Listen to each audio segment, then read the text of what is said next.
সাকিব বাদ দাও না, আর কত সাকিব না, সাকিবের একটা কথা উত্তর দেবো না, এগুলি কোনো ছবিই না। সাকিব খান ছাড়া কোনো নায়ক নাই এবং কোনো নায়কের ছবি চলেও না। সাকিব খান জমাই দিতেছে, সাকিব খান কুপাইতেছে, সাকিব খান হেরোইন খোর, সাকিব খান মানে ড্রাগ অ্যাডিক্টেড। সাকিব খান যখন হেরোইন টানে হলের মধ্যে ঘুরে দিয়ে উঠতেছে, সাকিব খান কোকেন টানলে ঘুরে দিতেছে, তার মানে কি কমন করতেছে।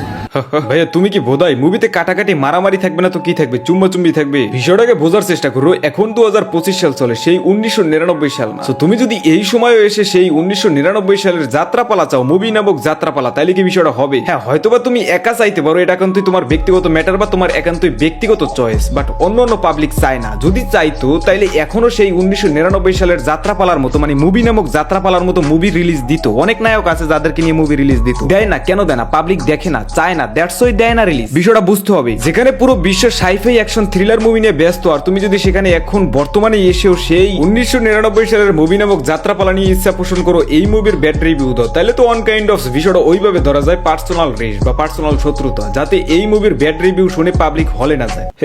বোধাই সাকিব খান যখন হেরোইন টানে হলের মধ্যে ঘুরে দিয়ে উঠতেছে, সাকিব খান কোকেন টানলে ঘুরে দিতেছে, তার মানে কি কমন করতেছে, মানে নেশায় কমন করতেছে, যখন কুপাইতেছে মানে কমন করতেছে। তা হিরো যদি এগুলা করে ভাই আমরা কি করবো বলেন? তুই গিয়ে বাল ফালাবি বাল, শালার বোধাই কোথাকা। হিরো করতেছে মুভির বেসিসে, বিষয়টা তুই এতটুক জিনিসটা বুঝোস না যে হিরো করতেছে মুভির বেসিসে, মুভির গল্পের বেসিসে করতেছে। এখন হিরো করতেছে, দ্যাটস মিন তোরও করতে হবে। এটা কোন ধরনের মেন্টালিটি আর কোন ধরনের কথা, কোন ধরনের কোশ্চেন? এরকমের কোশ্চেনের অ্যান্সার আমি মনে করি না মাতাল অবস্থাও দেওয়া পসিবল। শালার বোকাচ্চোদা কোথাকার। তো এখন আমি আপনাদেরকে একটা রিয়েলিটি বলি, বাংলাদেশে যেসব ইয়াং জেনারেশনের মুভি পাগল অডিয়েন্স গুলো আছে, প্রচুর পরিমাণে সাইফাই অ্যাকশন থ্রিলার মুভিগুলো কিন্তু দেখে। সোজা বাংলা ভাষায় বলতে গেলে হলিউড ইন্ডিয়ান মুভি বা তামিল তেলুগু মুভিগুলো দেখে। এখন কেন ওইসব মুভিগুলো এত পরিমাণে দেখে? ওইসব মুভিগুলোতে প্রচুর পরিমাণে ভাইলেন্স, অ্যাকশন দৃশ্যে কাটাকাটি মারামারি এগুলো থাকে, দ্যাটস ওইসব মুভিগুলো দেখে, এনজয় করে, এন্টারটেইন হয়। এখন হয়তো ভাই বরবাদ মুভিটাও ওইসব মুভির সেম ক্যাটাগরির মুভি ক্রিয়েট করছে, দ্যাটস ওই পাবলিক এনজয় করতেছে, এন্টারটেইন হইতেছে। এখন এই কারণে বাংলাদেশি এক মান্যগণ্য ভোদাই বিষয়টার কোন দিকে নিয়ে গেছে যে সাকিব খান যখন হেরোইন টানে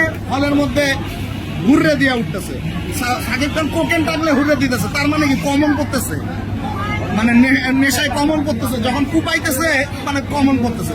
সম্মানিত বড় ভাই এইটা বুঝাতে চাইতেছে ওয়ান কাইন্ড অফ শাকিব খানের যেসব অডিয়েন্স গুলো আছে ওরা নিয়মিত নেশা পান করে, খুন খারাপি করে। এই কারণে শাকিব খান যখন পর্দার মাঝে বা মুভির মাঝে খুন খারাপি করে, নেশা পান করে, অডিয়েন্সের সাথে কমন পড়ে যায়, দ্যাটস ওইসব অডিয়েন্স হুররে দিয়ে ওঠে। আরে বোধাই একটা জিনিস তো নর্মালি বোঝা দরকার যে যেসব অডিয়েন্সের সাথে কমন পড়ে ওইসব অডিয়েন্স তো আগে থেকে এইসব কর্মকাণ্ড করতেছে, তাহলে এই জায়গায় শাকিব খানের দোষটা কোথায়?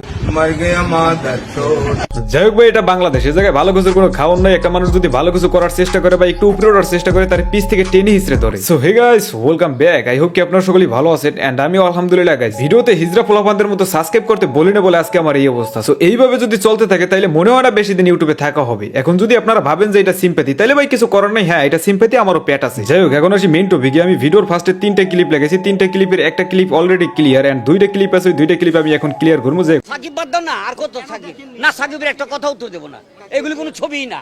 সম্মানিত কাকার এরকমের কথা বা এরকমের রুড বিহেভিয়ার পিছনে একটা কারণ আছে, কারণটা আমি দেখে দিচ্ছি, জাস্ট ওয়েট। ওকে ছাড়াও ছবি বানায় হিট করতে পারি, তাহলে ওর পিছনে দৌড়াবো কেন? আমার আত্মসম্মানে লাগে, আমি তাকে 1 কোটি টাকা দেবো, আমি তাকে তৈরি করেছি।